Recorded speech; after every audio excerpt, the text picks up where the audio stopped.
Para quem é visitante, né, deve estar pensando, só tem essa mulher nessa igreja, ela faz... É que a gente faz uma escala meio assim, sabe? Não se preocupar não, mas tem mais gente também. Bom, já podia encerrar o culto, né?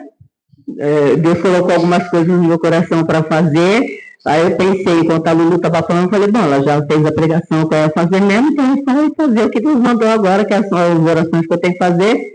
Mas, para não dizer que eu não obedeci a Deus, eu vou seguir o protocolo, né, e fazer a ministração que o Senhor colocou no meu coração. Mas eu quero dizer para você que esse momento, o momento da palavra, é um momento de suma importância. Porque você está vendo aqui a Solange, né? Uma pessoa comum. Ou poderia ser o pastor Anselmo, o pastor Felipe, ou mesmo a Luciana, que desceu daqui agora, a Luzinha, quem fosse. Você está vendo aqui uma pessoa. Mas a palavra que vai sair desta pessoa não é desta pessoa. É a palavra de Deus, que está sentado no sublime trono e falando com você. Então você está aí sentado ouvindo Deus falar ao seu coração. E se isso não arder no seu coração, se você não se sente tocado em saber que Deus está hoje falando com você, te trouxe até aqui para você ouvir a voz dele, você precisa de ajuda, e a ajuda está aqui.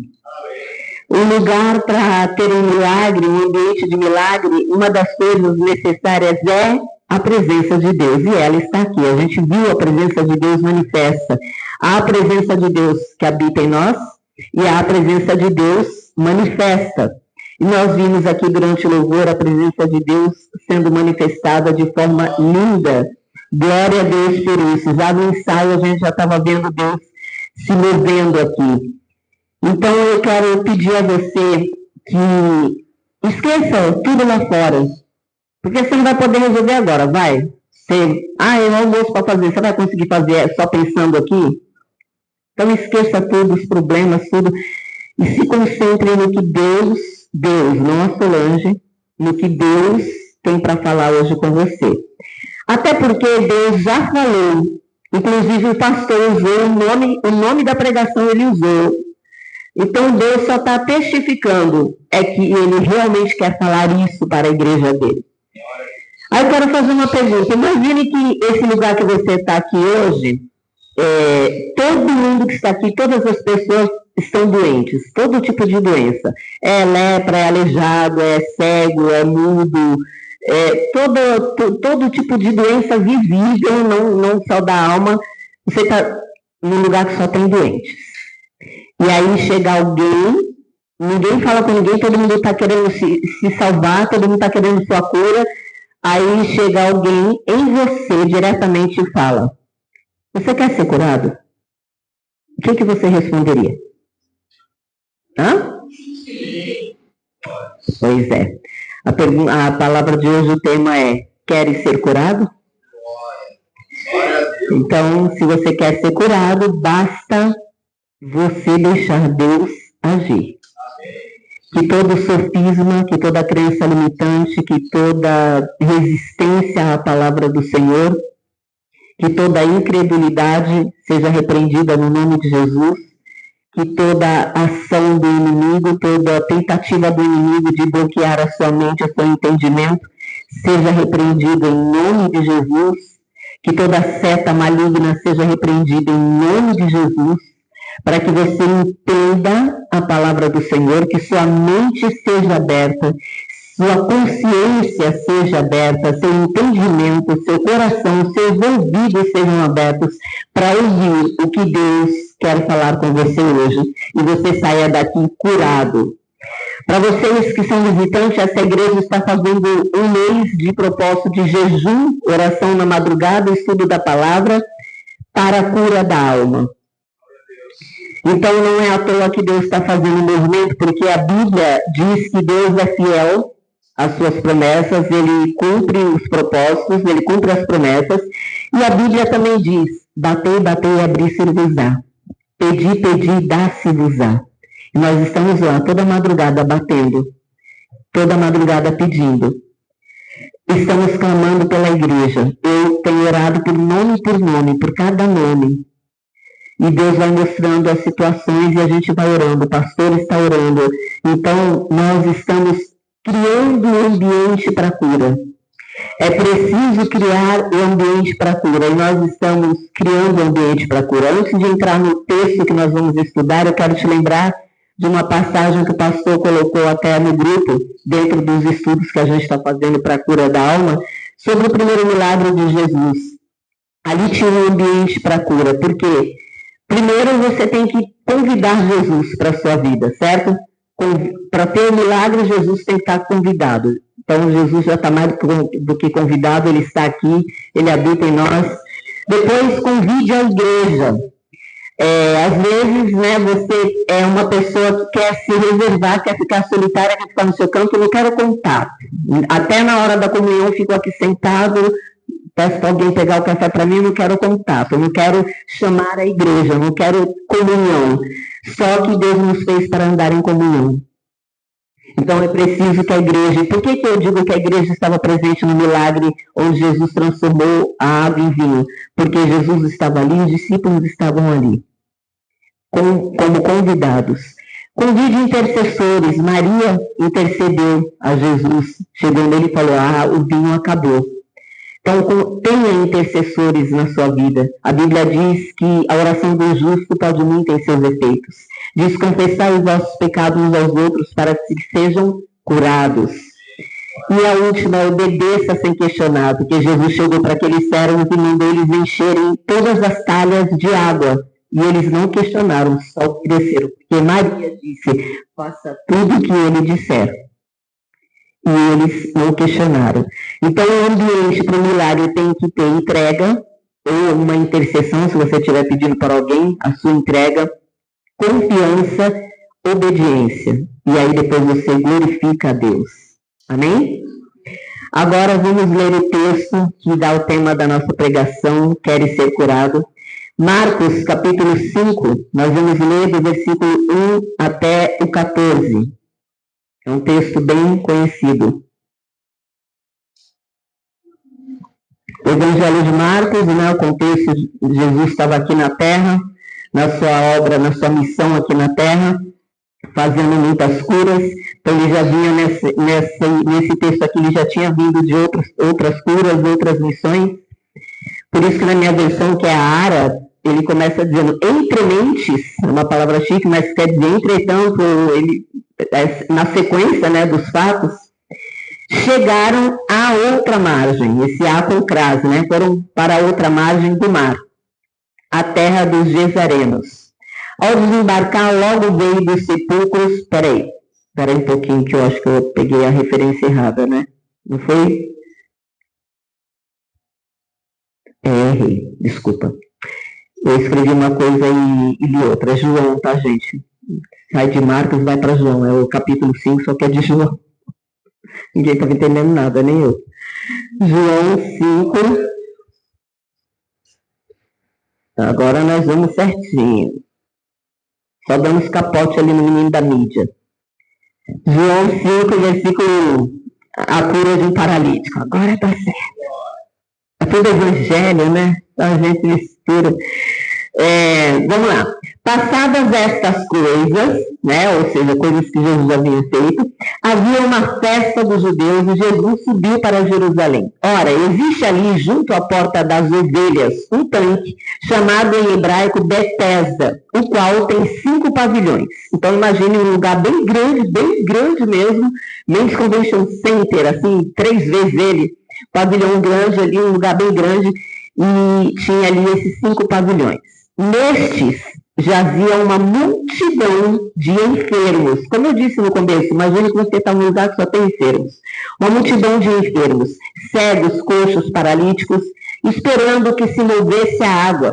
Porquanto o anjo descia em certo tempo agitando-a, e o primeiro que entrava no tanque, uma vez agitada a água, sarava de qualquer doença que tivesse. Então, na ocasião, era dessa forma que acontecia. Cria-se, acreditava-se, que de tempos em tempos o anjo descia ali, agitava a água, e a pessoa primeiro que caísse ali naquela primeira agitação era curada. Então, o lugar vivia cheio de doentes. Imagina que devia ser um lugar muito cheiroso, muito agradável, porque aquele povo ficava ali, eles ficavam ali esperando a hora que eu não sabia, a hora que a água ia ser agitada. Então, ficavam para ver quem chegava primeiro.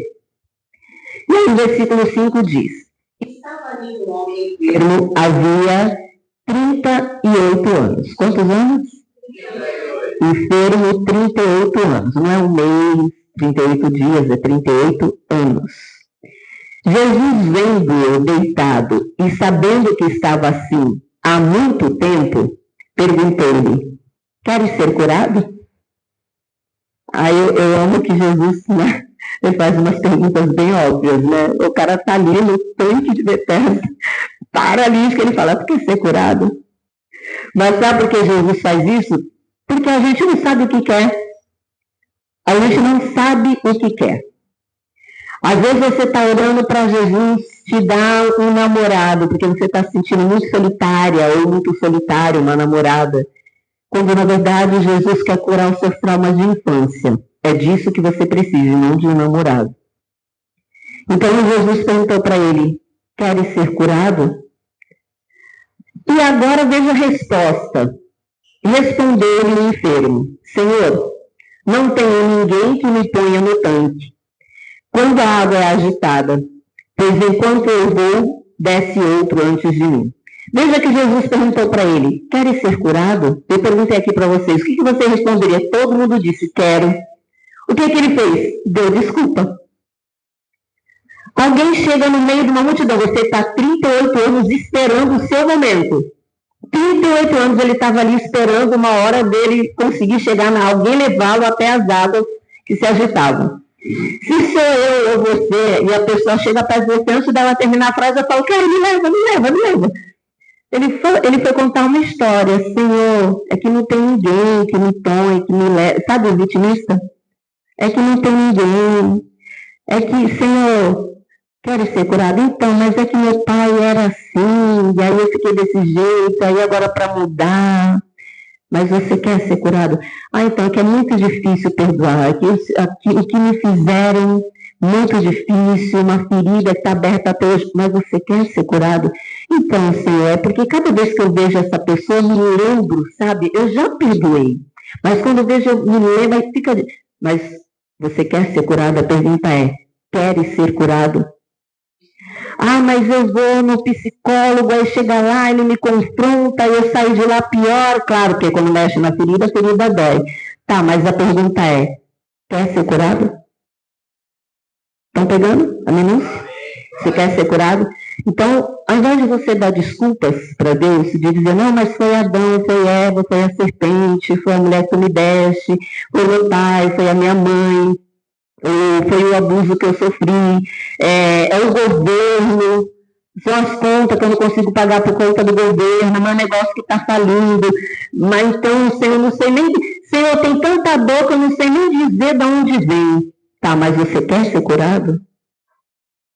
Eu já não sei nem a origem mais da dor, já dói tudo. Você quer ser curado? Estou com dores no corpo, já fui no médico, já fizeram todos os exames, ninguém sabe o que é, tem uma inflamação, ninguém sabe de onde vem, não sei a origem. Provavelmente é da alma. Doença psicossomática. A pergunta é: queres ser curado? Então Jesus lhe disse: levanta-te, toma o teu leito e anda. Ele só precisava disso: levantar, pegar o leito. Veja que ele estava paralítico 38 anos. É para lá de um milagre. Porque se você ficar 2 meses com a perna com gesso, você tem que fazer fisioterapia para conseguir andar direito novamente. Imagina 38 anos sem andar. Ele levantou e pegou a cama e seguiu. Jesus só disse: levanta, toma o teu leito e anda. Lembra que a gente falou que é preciso só obedecer? Ele só obedeceu. Seguiu. Detalhe, por que eu estou ressaltando que ele só obedeceu? A gente vai seguir o texto, você vai entender. Porque esse microfone está falhando bastante, aí vai prejudicar a gravação ali. Por que eu estou falando isso? Porque era um dia de sábado. E naquela ocasião, dia de sábado, não podia haver cura. Não podia curar, não podia fazer nada. Não podia, ele não poderia sair com o leito nas costas, porque era dia de sábado. Mas ele obedeceu. E a gente vai ver isso no texto, versículo 9 diz assim. Obrigada. Imediatamente.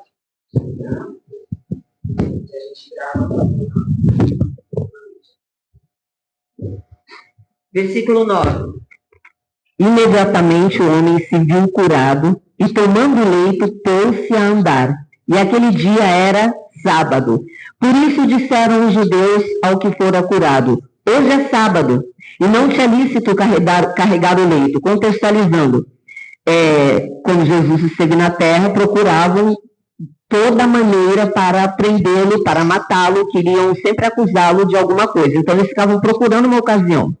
E aí eles viram que aquele homem estava carregando o leito no dia de sábado, ele não poderia. Aí no versículo 11 diz: ao que ele respondeu: o mesmo que me curou me disse, toma o teu leito e anda. O cara está lá 38 anos sem andar, a pessoa cura, fala, pega o teu leito e anda, ele vai falar, não, vou ficar aqui porque é sábado. Eu disse, não vou, né? Ele foi embora, lógico. Certo ele. Então, no versículo 12, perguntaram-lhe eles, quem é o homem que te disse, toma o teu leito e andas? Mas o que fora curado não sabia quem era, porque Jesus se havia retirado por haver muita gente naquele lugar. Agora o versículo 14 diz, mais tarde, Jesus o encontrou no templo e lhe disse, olha que estás curado, não peques mais, para que não te suceda coisa pior. O que significa que, no caso daquele homem, a enfermidade dele vinha de pecado. Não está dizendo se ele nasceu assim, diz que ele estava há 38 anos daquele jeito. Mas era em razão de pecado. E Jesus disse, você foi curado, agora presta atenção para que não te aconteça coisa pior. Então, de repente hoje você está aqui para ser curado, ou você veio para o culto sem saber que Deus hoje já está nesse movimento de cura, e você já até foi curado algumas vezes, já perdoou algumas pessoas, já passou por coisas que você...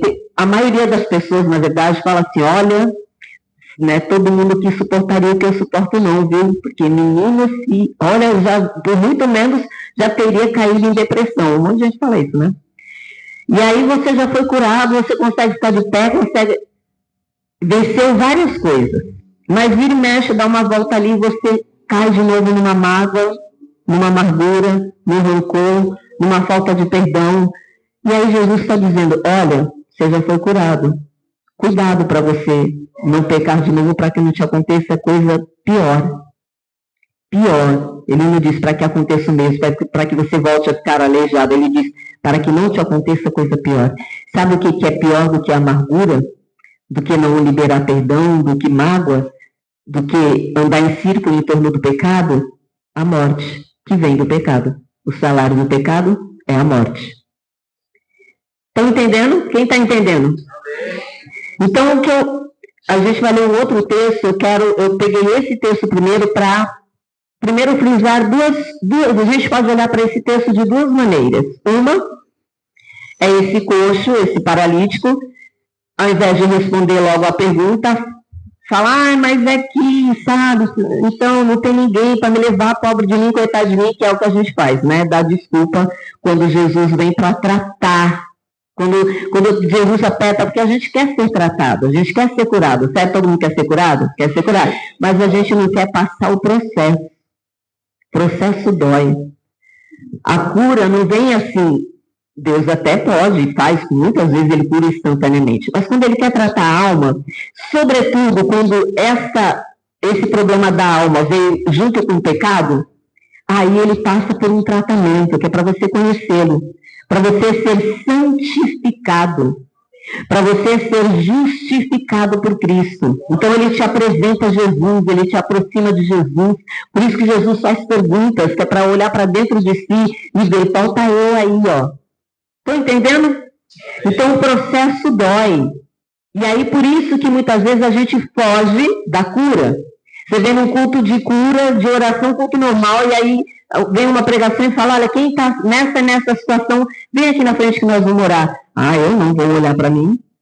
Ah, vão saber que imagina, vão saber que eu estou com tristeza, que eu estou com... Não vou. Ah, então tu prefere ficar doente? Sim, foi a sua escolha. Teve um tempo que eu ficava aqui no Jardim Botânico com um projeto chamado Eu Quero Te Ouvir. E eu fico com um banner amarelo, bem discreto, assim, escrito Quero Te Ouvir. Aí está escrito ansiedade, depressão, algumas enfermidades da alma, e dizendo, eu quero te ouvir. Todo mundo que passava por ali achava muito interessante. E me perguntava, nossa, tinha uns que passavam, olhava e ficava dando volta. Aí parava e perguntava, o que é isso? Aí eu falava, nossa, muito bom, interessante, hoje em dia, né, o mundo está precisando, né? Mas não parava. Eu fui observando isso. Porque aqui no Jardim Botânico é o povo daqui, que todo mundo cresceu junto, todo mundo se conhece. Aí ele vai pensar, pô, se a dona Maria passar e me vir aqui, ela vai falar logo para a dona Maricota e para a dona Joana que, olha, o filho da dona Zefinha está lá com depressão, está lá pedindo ajuda para os outros na rua. Aí eles não paravam. A pessoa escolheu ficar doente para não passar pela exposição. O que importa a exposição? Se você for exposto, mas você for curado, seja exposto. O que importa é o que estão olhando.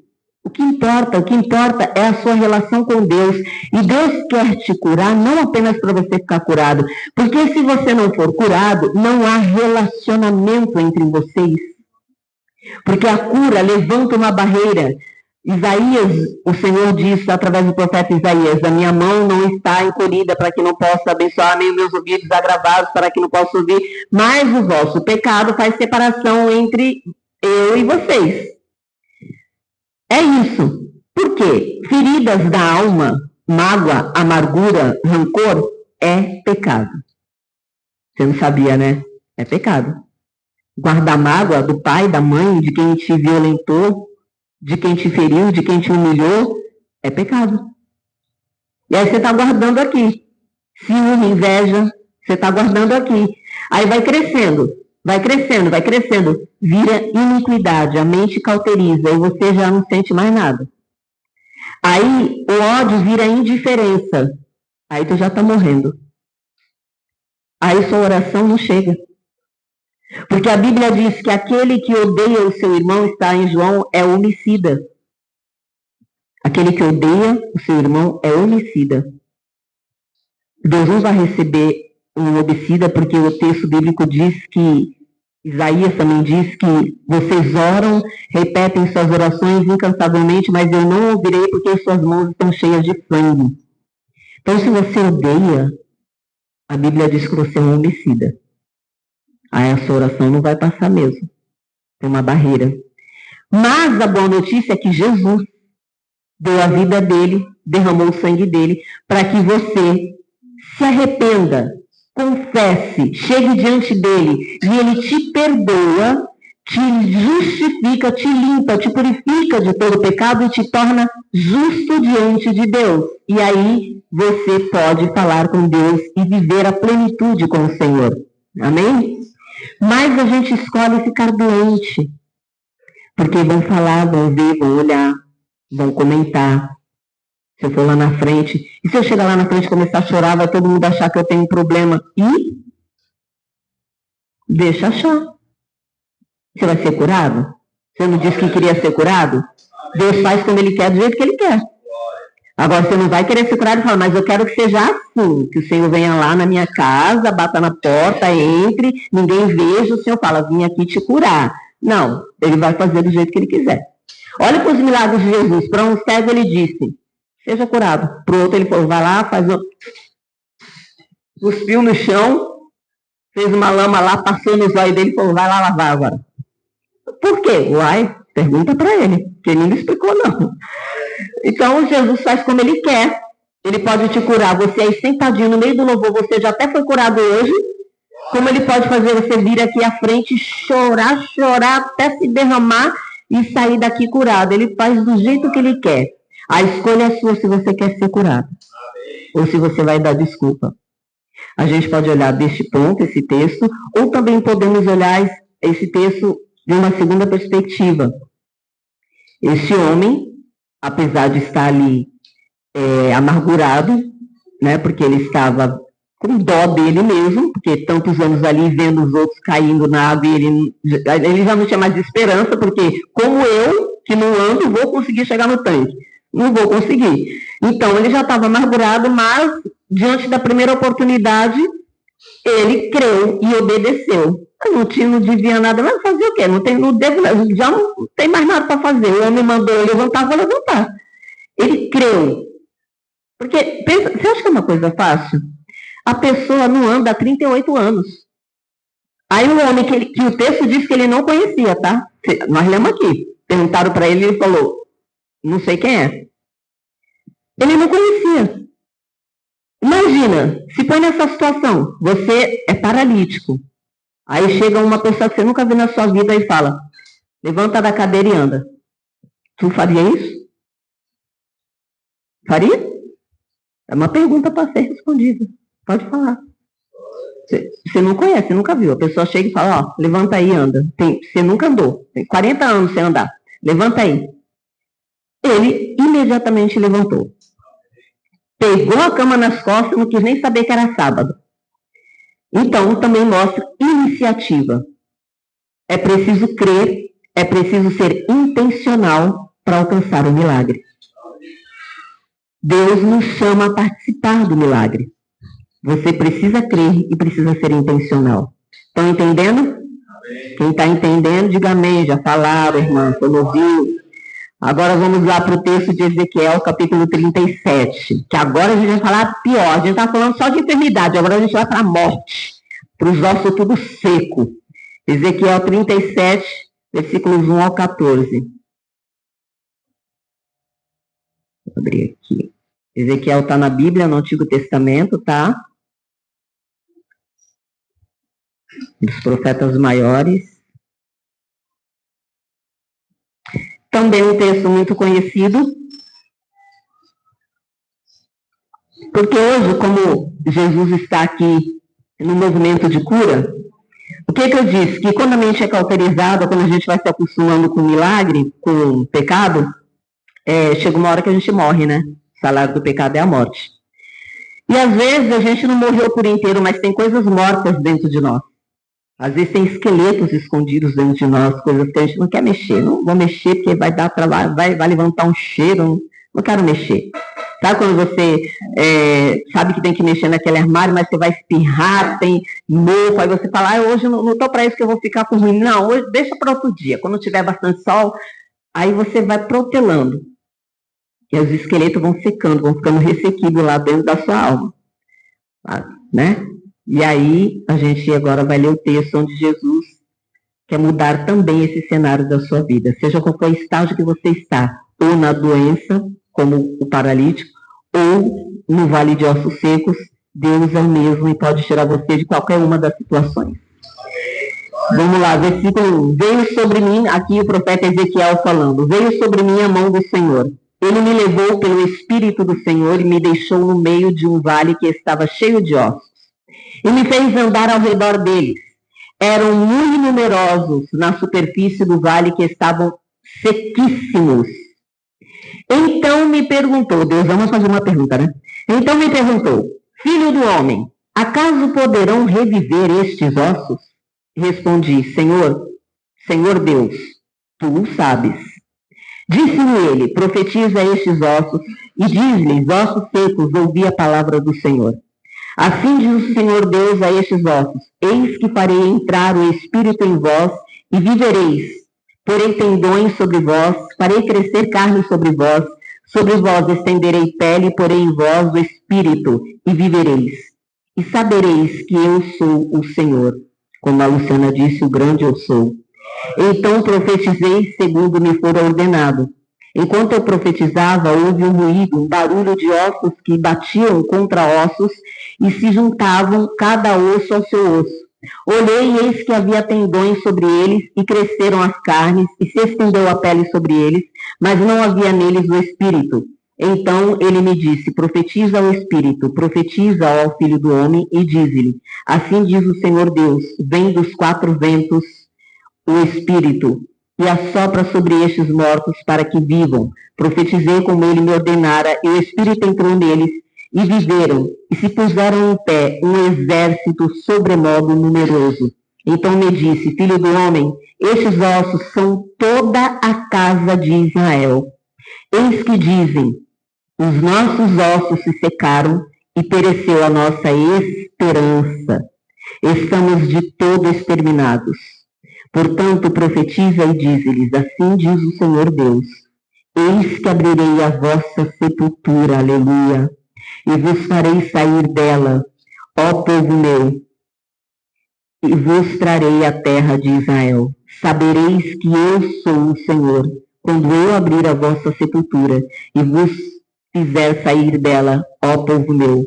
Porei em vós o meu espírito, e vivereis, e vos estabelecerei na vossa própria terra. Então sabereis que eu, o Senhor, disse isso e o fiz, diz o Senhor. Então vamos entender aqui. Como vimos, o povo de Israel, que vivia se rebelando, vivia sendo castigado pelos pecados dele, eles estavam sem esperança. Eles diziam que estavam ressecados, ressequidos, não tinha esperança para eles. Então, Deus levou o profeta Ezequiel em espírito, fez a pergunta para ele, você acha que esses ossos, um monte de osso seco pode criar vida? Ele respondeu, Deus deu a ordem, ele fez o que Deus mandou, Deus criou um exército. E disse para o profeta que aquele exército era o povo de Israel, estava representando o povo de Israel, que dizia que eles estavam mortos, que eles estavam no sepulcro. Então Deus disse que estava abrindo a sepultura dele. Versículo 12, portanto profetize e dize-lhes, assim diz o Senhor Deus, eis que abrirei a vossa sepultura e vos farei sair dela, ó povo meu, e trarei a terra de Israel, que era na época em que eles tinham perdido a terra, né? Esse Deus que fez isso para o povo de Israel, que eles estavam totalmente sem esperança, e o cenário era realmente sem esperança, esse Deus é o Deus que você serve, o mesmo, o grande eu sou. Mas será que se Deus chegar para você e falar assim, profetiza para essa glândula que está aqui, põe a mão e profetiza que eu vou te curar. Você crê? Se você receber um diagnóstico de câncer de próstata, e Deus falar, põe a mão e profetiza, você vai ser curado. Deus precisa que a igreja dele creia no poder dele. Mateus capítulo 2, versículo 29, Jesus diz aos saduceus, errais por não conhecer as escrituras, nem o poder de Deus. Qual era o contexto? Os saduceus eram povos que não acreditavam na ressurreição. E ouvindo dizer sobre a ressurreição, foram lá inquirir a Jesus, para variar. Então, eles trouxeram uma história mirabolante, falando de uma mulher que teria casado com 7 maridos, porque naquela ocasião, quando a mulher ficava viúva e não tinha filhos, ela tinha que casar com o irmão do ex-marido, né, que morreu, para que desse continuidade à família, tá entendendo? A lei de Israel era assim. Então, o marido morreu, ele tem um irmão, a viúva tinha que casar com esse irmão, caso ele não tivesse deixado o filho, que era para dar continuidade. E aí eles contam uma historinha. Ela casou com um filho, resumindo, a mulher tinha casado na história deles, a mulher casou com 7 filhos, e nenhum deles deu filhos para ela. Aí ele falou, na ressurreição, qual deles será o marido dela? Aí Jesus, maravilhosamente, entra e fala, vocês erram por não conhecerem as Escrituras e nem o poder de Deus. E aí vem a explicação. Porque nas Escrituras, Jesus cita isso no texto, você pode ver lá depois, em Mateus, no capítulo 2. Ele diz, nas Escrituras, Deus diz, eu sou o Deus de Abraão, eu sou no presente, o Deus de Abraão, de Isaac e de Jacó, pessoas que estavam mortas. Ele diz, Deus não é Deus de mortos, mas de vivos. Deus não é Deus de mortos, mas de vivos. Jesus disse isso para os saduceus. Deus disse, eu sou o Deus de Abraão, de Isaac e de Jacó, no presente. Ele não é Deus de mortos, mas de vivos. Vocês erram porque não conhecem as Escrituras e nem o poder de Deus de fazer a ressurreição. Por isso vocês duvidam. Então hoje, se a sua alma está ressequida, se você está se sentindo morto na fé, Deus é o Deus de Abraão, de Isaac e de Jacó, do Marcos, da Rosana, da Ana, da Joelma, da Thaís, do Vitor, da Bruna, do seu Ismael, da Luciana, da Lucimar. É o meu Deus, é o mesmo Deus de Abraão, de Isaac e de Jacó, Deus de vivos, porque eles estão dormindo no Senhor. Assim como o seu ente querido que partiu, sendo salvo, dorme no Senhor. E quando Jesus vier, eles serão os primeiros a ressuscitarem e subirem com Jesus, e depois vamos nós. Deus é Deus de vivos e não de mortos. Se você não guardar mais nada dessa palavra, guarde isso. Deus é Deus de vivos e não de mortos. Porque quando você sentir que está morrendo, você fale: Deus, a tua palavra diz que o Senhor é Deus de vivos. E eu creio no Senhor. Me dá vida aqui, Senhor. Manda eu sair para fora como o Senhor fez com Lázaro. Ore a palavra de Deus. A palavra de Deus tem poder. Quando você ora, você está dizendo para Deus que você acredita no que Ele disse. Quando você ora o que está escrito na Bíblia, você diz: eu creio no que o Senhor falou. O Senhor diz: Lázaro, sai para fora. Deus, eu estou me sentindo hoje atado como Lázaro. Mas o Senhor é Deus de vivos e não de mortos. Me manda sair para fora hoje. Deus quer que você movimente a sua fé. Movimente a sua fé. Naquele vale de ossos secos, o que aconteceu? Um monte de movimentos, ossos se movimentando para se juntarem, criar carne e tal. Quando você olha lá em Gênesis, no 2º versículo do capítulo 1, diz que o Espírito de Deus pairava sobre as águas e se movia pela face das águas. O cenário era: a terra era sem forma, vazia, era trevas, caos. E o Espírito de Deus se movia sobre o caos.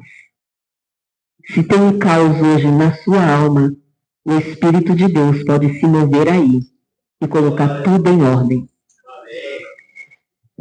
Ouviu? Não, está muito difícil, está um caos, eu não estou conseguindo nem entender, está difícil o meu casamento, está difícil nas finanças, em todas as áreas da minha vida, eu já perdi a esperança, eu já gastei tudo que tinha, está muito difícil. É um caos a minha vida. Você não tem ideia do que é a minha vida, do que eu já passei, a minha história. Se eu for te contar a minha história de vida, você não tem ideia, é um caos. É aí que Deus opera. O Espírito de Deus se move e opera. Ele é um rio de águas vivas que flui do seu interior. E se está seco aí dentro, se há um vale de ossos secos aí dentro, então clame: Senhor, me dá vida. Senhor, me leva para junto de ribeiros de água, onde as folhas não murcham. Seja qual seja a estação, as folhas não murcham, porque estão junto aos ribeiros de água. A Bíblia diz que só uma gota faz o fruto brotar. Então Deus te trouxe aqui hoje para te curar e para te dar vida em abundância. Em abundância. Porque tem gente aqui hoje que está no processo de morte. Lembra do texto da ceia? Examine-se, pois, o homem a si mesmo, tal.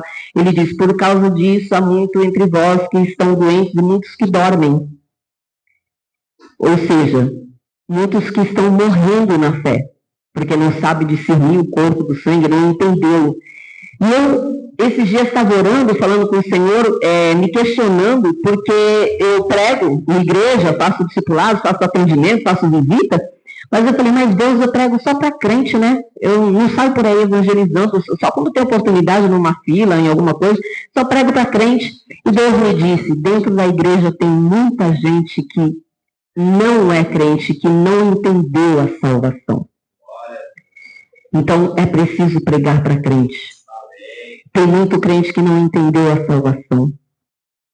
Tem muito crente hoje aqui, nesse lugar, que está no processo de queda. Porque acha que guardar rancor não é nada demais, que fazer fofoca não é nada demais, que enganar, que trapacear, que mentir, que passar notas frias, que ter caixa 2 e tantas outras coisas não é nada demais. Mas é. Tudo que peca contra Deus é pecado, cria algo no seu coração, abre portas para o inimigo agir. E Davi disse: enquanto não confessei os meus pecados, os meus ossos se secaram. Então é preciso reconhecer, confessar e deixar. E aí o sangue de Jesus Cristo te purifica de todo o pecado. Uma vez que você confessa, não aceite culpa, porque Jesus te perdoou. Se você está aqui hoje carregando culpa, mesmo tendo se colocado diante de Deus, genuinamente arrependido e pedido perdão, se você está aqui sentindo culpa, então você não entendeu o plano de salvação. É você que Deus disse que não entendeu o plano de salvação. Porque quando a gente aceita a culpa, mesmo tendo confessado o pecado, deixado o pecado, e a gente aceita o inimigo acusando, ou as pessoas acusando, a gente não entendeu o plano de salvação. Então, se você está aqui hoje, vamos aproveitar para te explicar. O plano de salvação significa que quando Jesus morreu por você, ele morreu pelos seus pecados antes de você existir, os pecados de antes, durante e depois. Enquanto você pecar, Jesus está te perdoando. Só tem uma condição que você precisa: se arrepender. O processo é: eu reconheço que eu tenho pecado. Se eu achar que uma mentirinha branca não é pecado, eu não vou reconhecer. Essa mentirinha branca um dia vai virar preta, vai cauterizar minha mente. Então, eu não vou confessar. Então, o primeiro passo é reconhecer. Segundo é confessar. Terceiro é deixar. E aí, o sangue de Jesus Cristo te purifica de todo o pecado. Nada pode nos separar do amor de Deus. Ele não vai deixar de te amar menos porque você pecou. Se você já fez tudo isso, mas está carregando peso, porque tal época eu fiz isso, fiz aquilo, né? Então você não entendeu que Jesus, a morte dele, a ressurreição dele é suficiente para justificar você. Deixe de carregar peso. Vamos hoje tirar do armário os esqueletos. Nós estamos hoje, eu falei aqui no começo, olha, você vai estar diante da palavra de Deus. Deus está falando, não sou eu, porque tudo que eu disse aqui está na Bíblia. Mas eu estou daqui, quem fica daqui tem a visão privilegiada. Eu estou daqui vendo gente dormindo, vendo gente conversando, trocando carícias, enquanto Deus fala. Tu quer ser curado? Você quer ser curado? Deus está falando. Deus está aqui. Ele que dá ordem para a sua cura. É só Ele que pode dar vida aos esqueletos mortos no seu armário. É só Ele que pode curar a sua alma. É só Ele que pode tirar o espírito de prostituição que está sobre você. Ele está falando: acorda, desperta tu que dormes. Jesus está voltando. Você não sabe o dia nem a hora. Ele vai te pegar de calça curta. Aí você vai chegar lá e falar: mas eu ia todos os cultos. Ia, mas você ouvia? Teve mudança na sua vida? Teve transformação? Quando você chegou em casa, você lembrou do que você ouviu? Ou você estava lá fazendo de conta que estava? Você foi lá só para ser religioso, para dizer que todo domingo eu vou no culto. Não é quente nem frio, é morno. Sabe o que Deus faz? Vai vomitar você da boca dele. Está lá em Apocalipse. Você não é quente nem frio, você é morno. Eu vou te vomitar da minha boca, da ânsia em Deus. Porque Deus não é brincadeira, não é zombaria. Você está diante da presença de Deus. Da presença de Deus. Um Deus santo, um Deus soberano, que doou o filho dele para morrer por você, que está todo dia te dando chance, oportunidade, te perdoando. Deus está falando e você está fazendo de conta que não é com você. Quantos pecados eu citei aqui e cada um de vocês aí se identificou, mas está fazendo de conta que não é com você. Ah, se fulano estivesse aqui, fulano não está aqui porque era para você ouvir. Se fosse por fulano, ele estava aqui porque o Espírito de Deus não se engana. A gente ora e fala: olha, amado, tem um problema na sua alma, Deus quer curar. Deus mostrou que tem uma amargura aí. Não tem nada, não senti nada. O que mais você quer que Deus faça? Que ele venha em pessoa e te fulmine? Não, só aceito se for o profeta fulano que falar. A profecia é a palavra de Deus. Essa é a profecia. E a profecia diz que ele dá vida ao vale de ossos secos. Que ele cura as feridas da alma. Que na cruz Jesus levou as nossas chagas. Não tem problema de alma que possa vencer o Senhor Jesus. Ele tem poder para curar, ele tem poder para libertar, ele tem poder para quebrar cadeias. Só que nós pregadores do Evangelho, nós ministros, estamos clamando dia e noite, falando: Deus, desperta a tua igreja. Porque entra domingo e sai domingo e o povo é a mesma coisa. Ovelhas rebeldes, ovelhas com ouvidos tapados, que ouvem que Deus fala, balança a cabeça, diz que é bonita, até chora, mas continua fazendo as mesmas práticas. Deus vai te vomitar da boca dele. O tempo está correndo. Deus é amor, mas ele não é zombaria. Deus zela pela palavra dele. Essa palavra não é da Solange, é de Deus. Hoje é dia de cura, sim, mas para curar tem que se arrepender dos pecados. Para curar tem que reconhecer que está doente. Como que você vai ser curado se você não sabe que está doente?